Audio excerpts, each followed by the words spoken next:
제가 2007년도에 주님을 만나고 인천 방주교회에서 중국 단기 선교를 떠났어요. 보니까 선교사님이 걸걸하신 분이에요.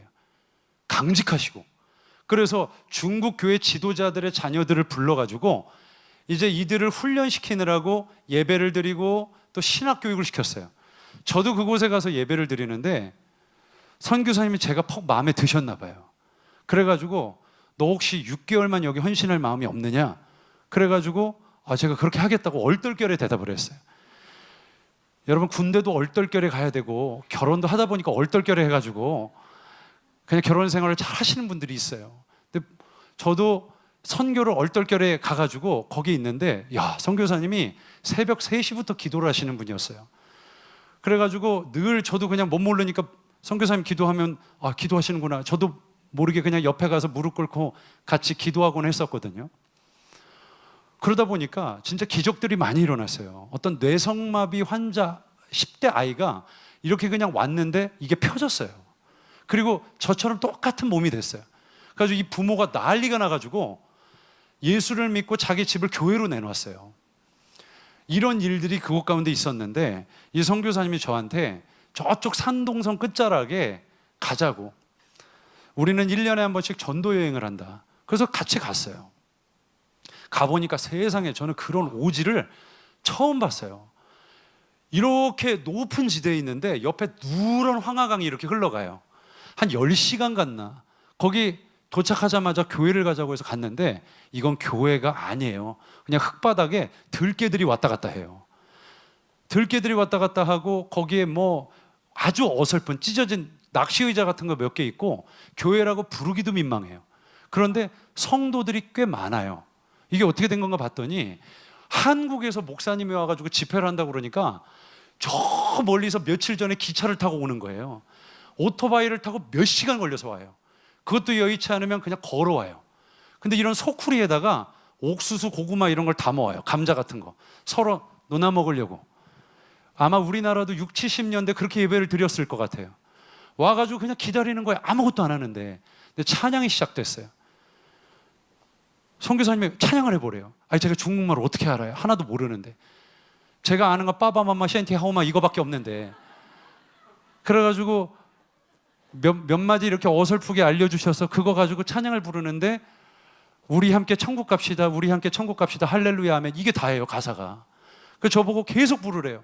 거기 마이크가 있어요, 뭐 무슨 음향 장비가 있어요, 아무것도 없는데 저보고 그냥 서서 하라는 거예요. 그래서 그냥 서가지고 중국어로 찬양을 하는데 여러분, 중국 찬양은요 상당히 깁니다. 그러니까 우리처럼 그냥 찬양 인도자가 앞에 나와가지고 자 찬양하겠습니다 이렇게 찬양을 하는 게 아니라 그냥 회중 가운데 한 형제가 일어나요. 그리고 막 이러고 막 찬양을 하자 그러면 찬양이 막 시작돼요. 그럼 막 찬양을 하면 제가 지금도 기억나는 게 천국 가가 있고 지옥 가가 따로 있어요. 천국 가, 지옥 가가 아니라 천국 노래, 지옥 노래가 있다고요. 그런데 이 찬양이 1절부터 99절이에요. 1절부터 99절. 그래서 이걸 보고 찬양을 부르다가 거기는 다시 부르는 걸 참 좋아해요.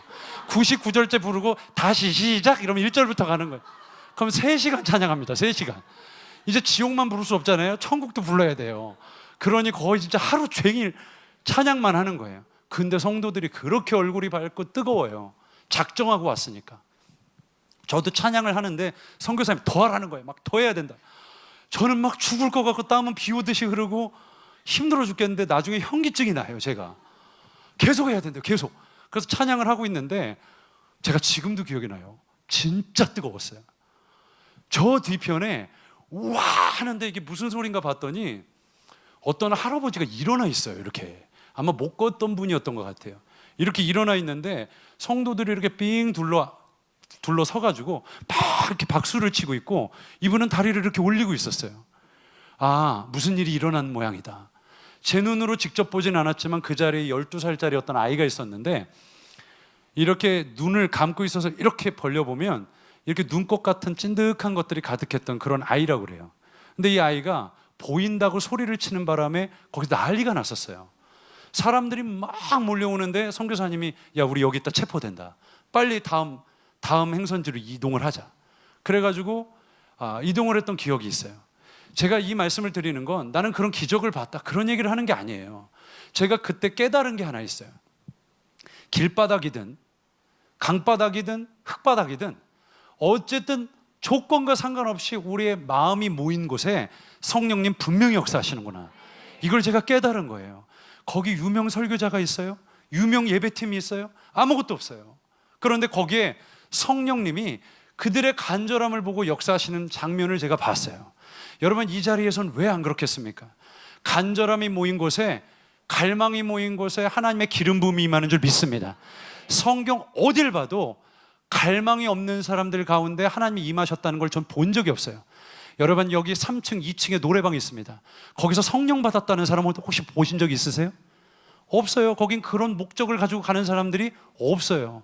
그러나 교회에는 정말 간절한 마음으로 하나님의 은혜를 사모하는 마음으로 나아가는 사람들이 모입니다. 그곳 가운데 하나님의 은혜가 부어지는 거예요. 여러분, 저는 필그림 선교교회가 이 일에 실패하지 않기를 주님의 이름으로 축복합니다. 여러분, 성경을 봐도 마가